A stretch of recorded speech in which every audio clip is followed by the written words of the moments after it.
Mrs. Saran, how do you see this event and what do you expect from this? Why is it important? See, this region is a very important region. Like your Prime Minister outlined, this is at the crossroad of the world in many ways, the East and the West, the North and the South.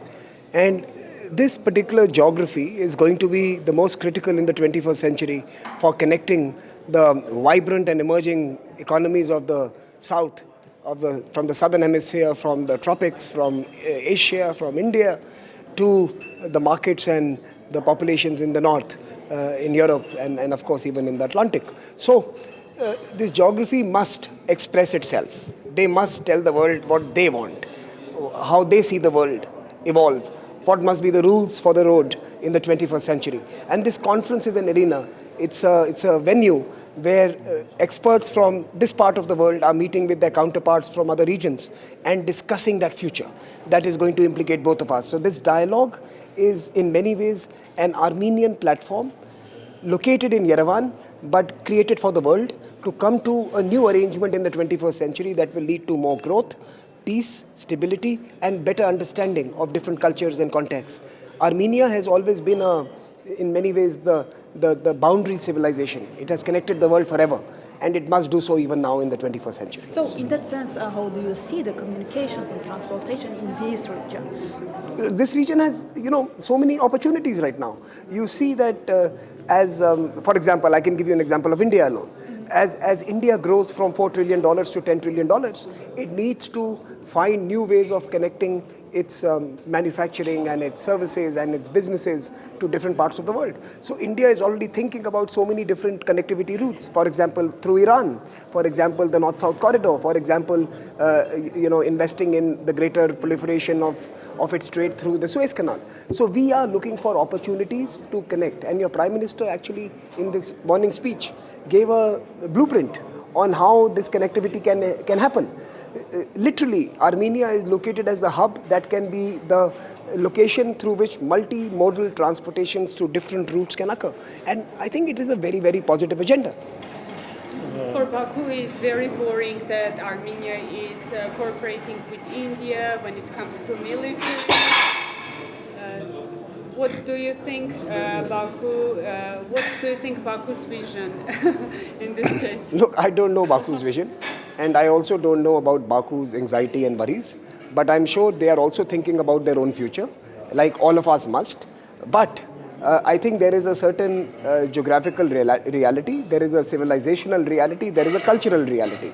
And we must not allow the negative agendas of others implicate a positive agenda of actors who are wanting to benefit people. And I think that is what must define the future. So positivity must shape the future, not negativity. So I'm sure that Baku will benefit from these arrangements. Baku is not going to be affected. They are going to actually perhaps benefit even more than many others. So Baku must look at it positively, and I'm sure they are.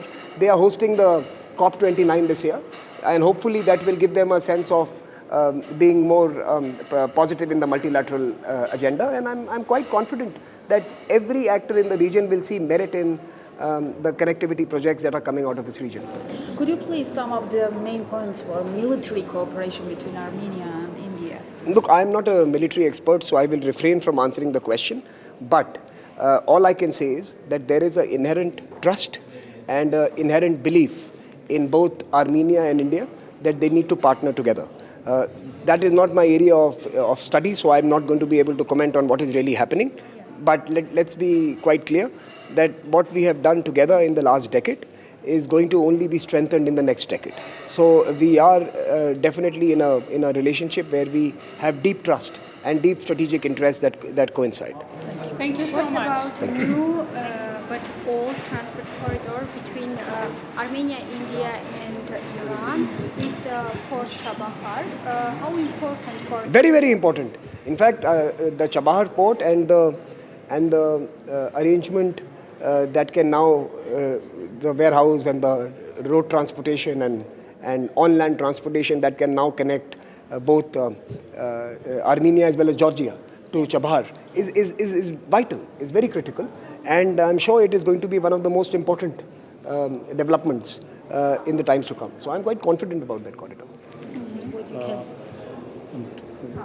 what is your value about Armenian-India relation, and can they become allied in the future?